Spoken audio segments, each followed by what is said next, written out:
Hi, how are you today? It's Bev Code at Creative Escape Papercrafting. I am going to be sharing today the origami Christmas tree and the finishing card. I am going to be using the Happy Medium Christmas kit.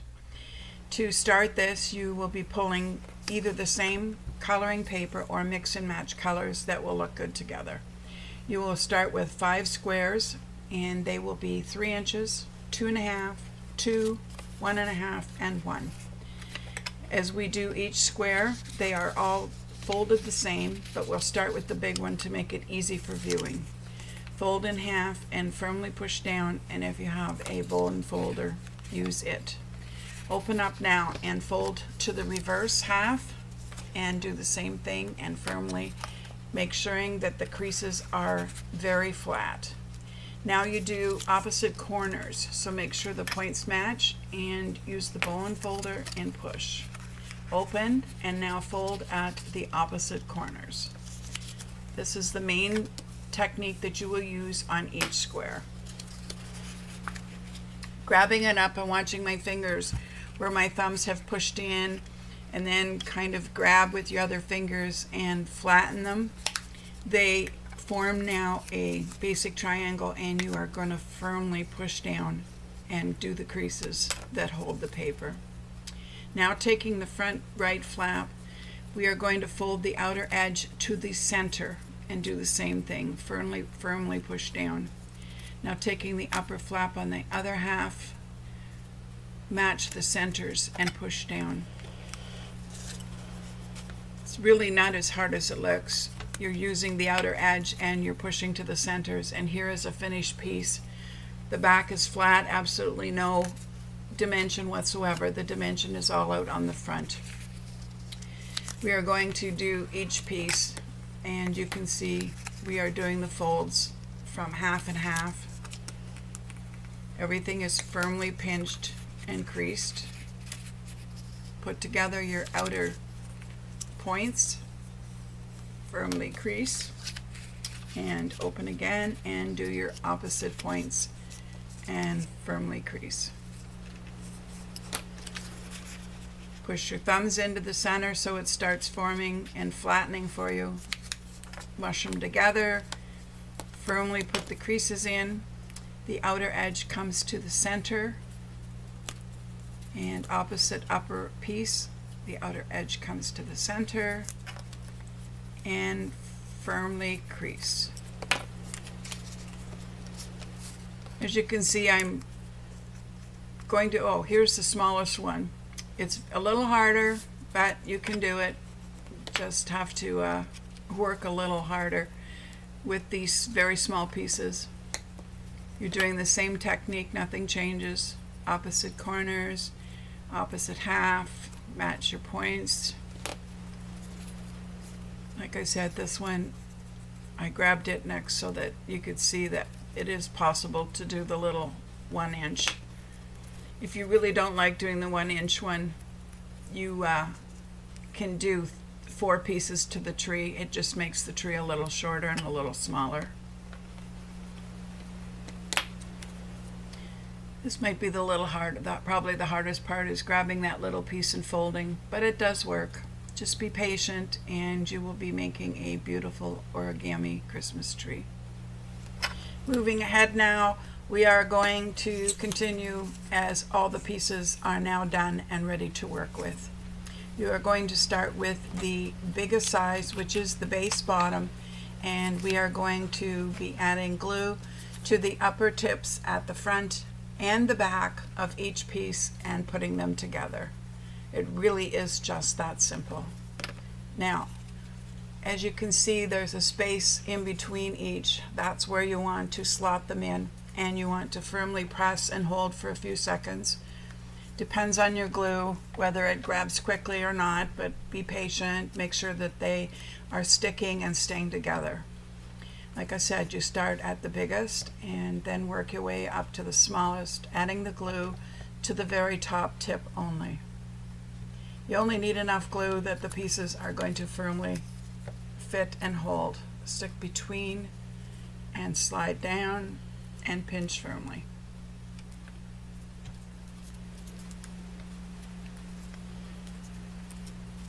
This is where I said, right now I've got 3 of them together, and if you want a small size tree, you could stop. For this specific card, I am going to be finishing and working with the 5 pieces. Like I said, the smaller ones may be a little harder to work with, and your tree size would be changed according to how many pieces you use. It's either that or go to a bigger base, go to a 2.5 to a 3 to a 3.5 inch on the bottom instead of starting with the 3-inch. You have to hold the top one just a little longer. At least I find you do, because it's so tiny. It all comes together super, super beautiful. Like I said, at this point I've used all the same color. There's no problem mixing and matching colors, but on this one I wanted it all the same. We will continue making the card in a moment, so bear with me and see you soon. Here you can see I made 2 origami Christmas trees. I haven't decided if I'm using 1 or 2 on my card, but I have them ready if we want to. I am going to be starting today with the beautiful gold sparkle paper and the standard rectangular shaped card base and envelope. I always like to mat my cards if you follow my procedures at all. The extra coloring in the backgrounds is absolutely fabulous. So I always make them just slightly smaller than the actual card base itself, so that I have the white edge on my card and then the card base. Because I'm trying to save some of this gold paper for other projects, I am now going to size inside. As you can see, I'm going inside the edge of the base piece, and I'm just leaving enough that I will be able to hide it as my background base, and this will give me an extra piece. As soon as I take it out, you can see there. So there's my actual, I made it like a frame versus a solid sheet in the back, because I now have that extra piece of gold paper left and will be able to use it on another project. I love doing this also when you only have 1 piece or 2 piece and you're not sure what you need or what you would like to do with it, and you want it to go that much further. This is just a tip to share with you on how to make a frame and save the piece that you may want to use on something else if necessary. In the meantime, I've been looking at the colorings and combos and have decided that I kind of like the frame that I made, and I also was sent this extra piece of beautiful silver sparkle paper. I think the gold and the silver will complement my origami Christmas tree, and I just totally have gone a different way as I am creating this card. So basically I'm now going to gold and silver with my origami Christmas tree, and I think it's going to look absolutely stunning, rich, and gorgeous with the 3-dimension origami Christmas tree on it.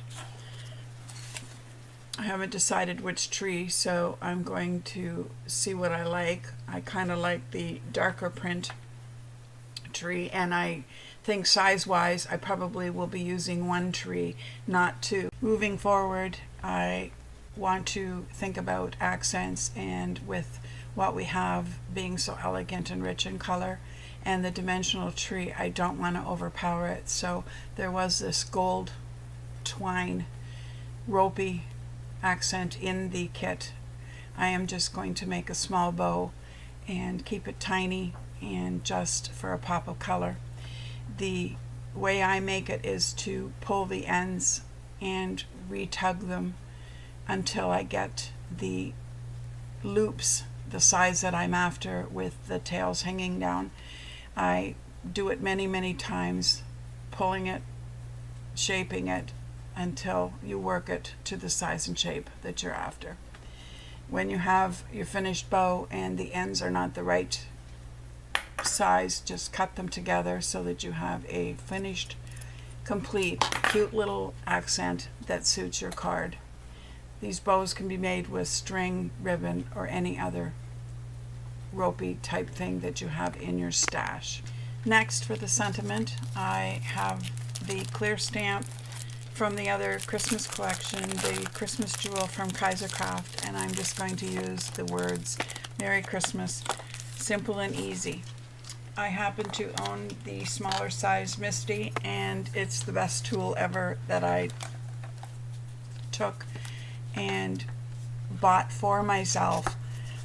Should have bought it many years ago. It makes working with all kinds of clear stamps when you need to restamp and ink over and get the perfect alignment. It is simple and easy. I just take what cardstock or whatever I'm stamping and put it in and hold it with the magnets. Line up the clear stamp where you want it. Press down so it sticks to the cover of the tool. Use ink generously and firmly lift over and push down.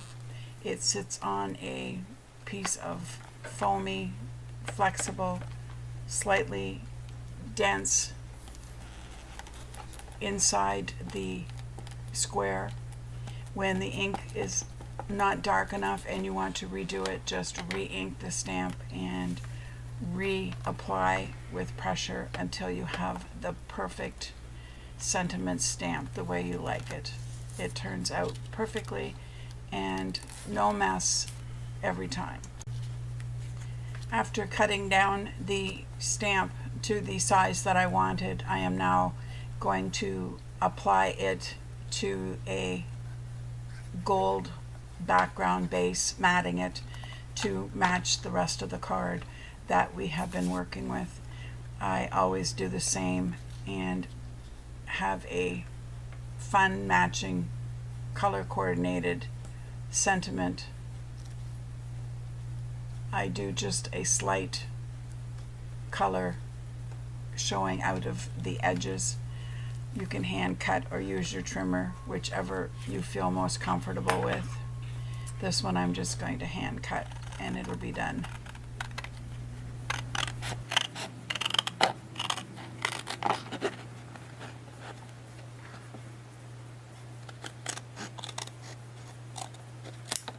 Now, with all the pieces to the card that I think we're going to be using, I am arranging and organizing so that I can be gluing from top to bottom so that we have basically the almost finished card.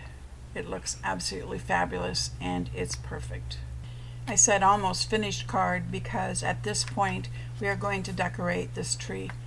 On this specific one, I am going to be using things like stickles, liquid pearls in gold and silver, and I will add little drops or dots to represent ornaments that are on this tree.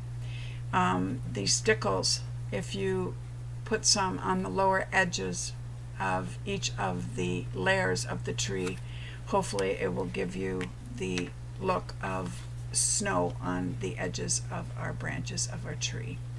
The gold dot on top is going to be our star. If you have a real star that happens to be the proper size, feel free to use it.